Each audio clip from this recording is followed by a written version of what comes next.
Spurs going with a slightly lighter lineup against the Thunder. No LaMarcus Aldridge, no Rudy Gay, no Tony Parker. But they do have rookie Derek White back from his wrist injury. And White in the second half picking up his first NBA bucket.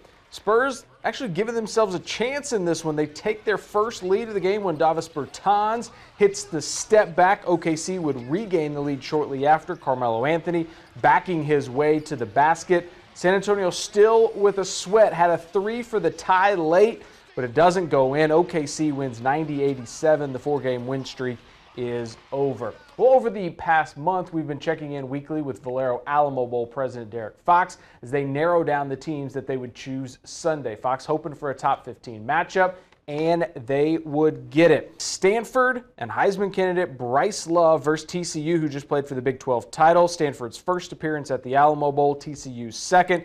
They won this game 2 years ago in triple overtime against Oregon. Welcome back and did everything she could to take care of me and my brother. And she's amazing. That's the real All-American right there. Strong and raw emotion from Caden Stearns this morning. We'll explain why later in our one-on-one chat with the Steel Senior. Thanks for checking us out here on Sports Night. I'm Travis Raycheck. So what does an 8-game losing streak in the NBA get you? The boot. At least that's the case for David Fizdale, who got fired by Memphis earlier this week. The Grizzlies' first game since letting him go, coming tonight in San Antonio. It was game number 2 for Tony Parker. Since coming back from the injury, he works his way to the bucket and lays it in. While he was going inside, LaMarcus Aldridge was stepping out. The big man with 3 from distance, 3 threes that is, in the first quarter alone.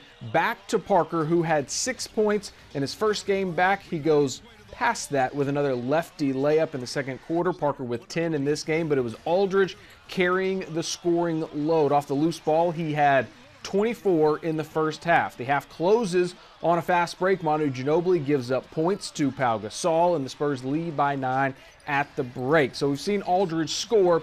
He can pass too. Touches one over to Manu. Spurs stay up 9, but the Grizz wouldn't go away, so Aldridge would have to take care of the rest. Sets a season high on Monday, tops that mark tonight. The and one play extends the lead. Former Horn finishes with 41, and the Spurs finish off Memphis 104-95.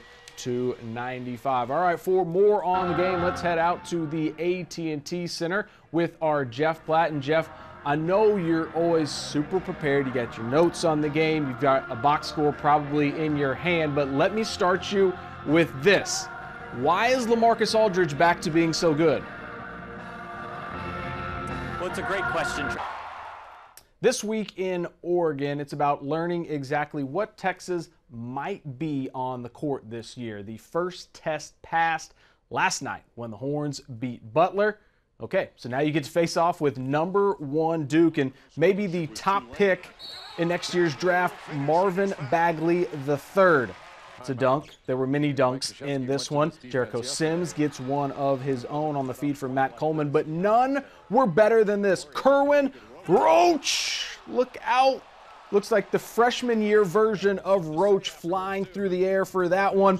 Horns up 12 at the break, but they're not done. Dylan Osakowski baseline for a throwdown. Texas was up 16 at one point, but they lose that lead. Bagley ties it at 70. So we go to the other end. Roach in the lane with a two-hander, 72-70, but Duke takes a lead when Gary Trent gets to the hoop, draws the foul. Texas able to tie. They force overtime. NOT, Andrew Jones coast to coast, got him within 1, but they would get no closer. Huge opportunity missed as Texas loses 85-78, but they definitely prove they can play with the big boys.